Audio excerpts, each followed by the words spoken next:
Viewers চলে আসলাম একটা video নিয়ে।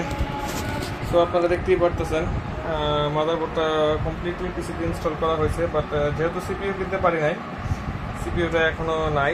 হোপফুলি সিপিইউ প্রাইসটা রিজনেবল আসলে তারপরেই কিনবো, কারণ আমার কাছে মনে হয় কি এত দাম দিয়ে শুধু শুধু এত এক্সপেন্সিভ সিপিইউ, যেটা একসময় আপনার অলমোস্ট হাফ প্রাইসে ছিল, কেনাটা বোকামি। তো যাই হোক, ভিডিওটা আসলে হচ্ছে আপনার কিউ ফ্ল্যাশ নিয়ে। এখন এই বোর্ডটা হচ্ছে আপনার 690 সিরিজের, রাইট? PCI Gen 5। ওকে, আচ্ছা, এখন আমি যদি 12 জেন ছাড়া 13 জেন এবং 40 জেন লাগাই, আমার কিন্তু এটা বায়োস আপডেটেড না। আর বায়োস আপডেটেড না থাকলে পিসি কিন্তু বুট করবে না। এখন এটা সলিউশনটা কি? আচ্ছা, সলিউশনটা হচ্ছে এই যে নিচে ওদের একটা দিয়েছে কিউ ফ্ল্যাশ বটন, দেখতে পাচ্ছেন? আর কিউ ফ্ল্যাশ বটনের মধ্যে এই মাদারবোর্ডের এই রিভিশন সহ বায়োসটা ডাউনলোড করে দেন ইউএসবি পোর্ট দিয়ে জাস্ট gigabyte.bin ফ্ল্যাশ ফাইলটা gigabyte.bin লিখে দিয়ে দেন আপনি এটা এখানে এন্টার দিয়ে আপনি জাস্ট ওই কিউ ফ্ল্যাশ বটনটা চাপ দিবেন, পাশে একটি হলুদ কালার লাইট জ্বলবে এবং এটা 7 থেকে 10 মিনিটের মধ্যে অটোমেটিক্যালি কম্পিউটারটা অফ হয়ে যাবে বায়োস আপডেটের পরে। এবং বায়োস চলাকালীন সময়ে আপনি এই পিসিতে টাচ করলে আপনার বায়োস ক্র্যাক হতে পারে।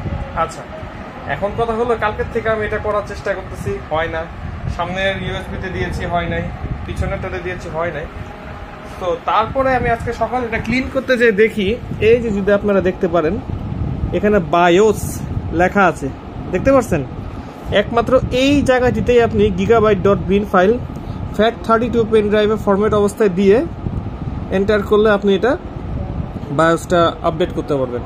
আর এই বায়োসটা আপডেট করার জন্য আপনার গ্রাফিক্স কার্ড, র্যাম, সিপিইউ কোনো কিছুরই প্রয়োজন নেই। তো আমার এই বিল্ডের মধ্যে দুইটা জিনিসই বাকি আছে, গ্রাফিক্স কার্ড আর সিপিইউ। হোপফুলি সেটাও সুন ব্যবস্থা হয়ে যাবে। আর কেবল ম্যানেজমেন্টটা কেমন হয়েছে একটু জানাবেন। এটা আসলে গ্রাফিক্স কার্ডের জন্য কেবলটা ঢুকায় রাখছি, তো এটা একটু অকওয়ার্ড লাগতেছে, বাট এই সাইডটা কমপ্লিটলি ক্লিন।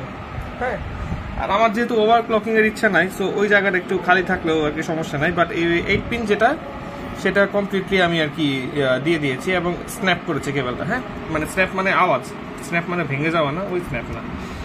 সো এই হচ্ছে এটার আর ফাইনাল লুকস।